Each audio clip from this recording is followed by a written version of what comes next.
D'où vient ce trilinguisme luxembourgeois?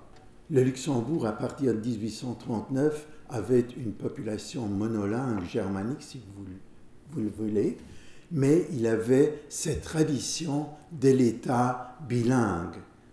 Et dans sa constitution de 1848, il s'est donc déclaré un État bilingue allemand-français.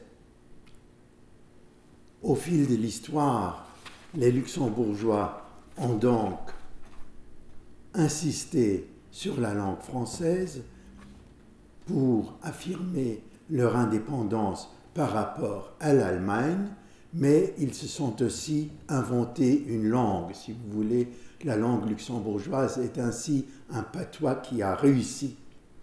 Cette situation a été régularisée en 1984 par la loi sur le régime linguistique qui a institué trois langues du pays, le français, l'allemand et le luxembourgeois, dans cet ordre dans la loi, qui ont des fonctions spécifiques selon la loi et aussi dans la vie de tous les jours.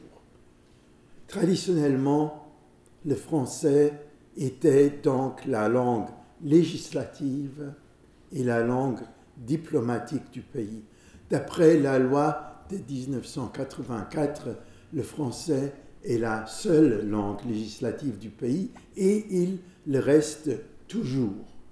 Le français était la langue de la haute fonction publique, tandis que le reste de la fonction publique en contact direct avec la population, comme par exemple le gendarme qui fait son procès verbal, écrivait et écrivent toujours en allemand.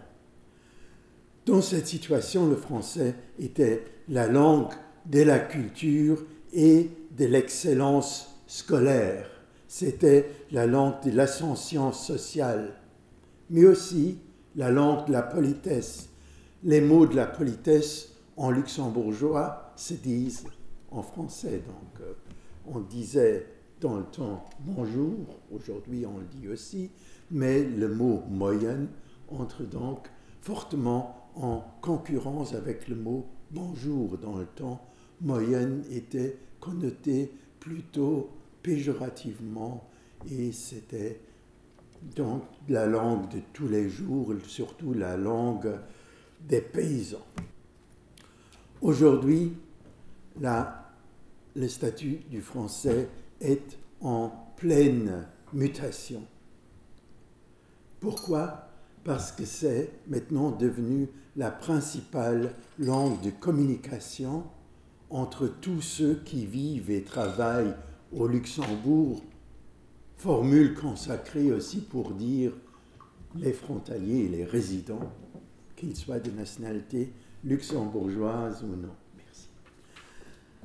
Et le français entre encore en concurrence avec l'anglais dans nombre des anciennes fonctions de prestige, notamment dans la fonction de sélection à l'école. En se banalisant, le français n'est donc plus aussi apte à procurer des profits de distinction. De langue seconde qu'il était, il risque de devenir une langue étrangère pour la majorité des luxembourgeois. Il faudrait peut-être dire qu'on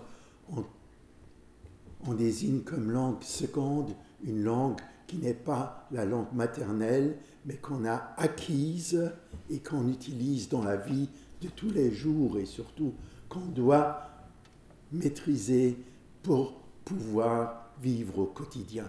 Et dans ce sens, le français est aujourd'hui encore une langue seconde au Luxembourg. Voilà. Deuxième aspect que je voulais vous présenter, c'est maintenant l'utilisation réelle des langues au Luxembourg. J'ai donc essayé ici de faire un peu une systématique du marché de l'emploi au Luxembourg. Vous avez un pôle traditionnel avec un secteur réservé plutôt aux luxembourgeois de l'administration publique, l'enseignement. Aussi l'agriculture, il y a peu d'étrangers qui travaillent dans l'agriculture.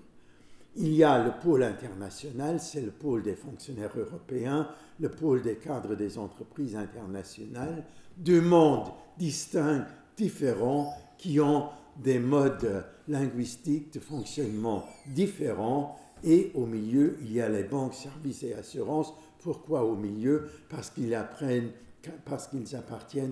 dans un certain sens au pôle international.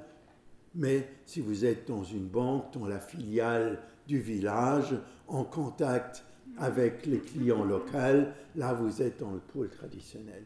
Le bâtiment se trouve dans le pôle traditionnel, même s'il n'y a pratiquement que des étrangers qui y travaillent, les règles linguistiques sont cependant ceux du pays.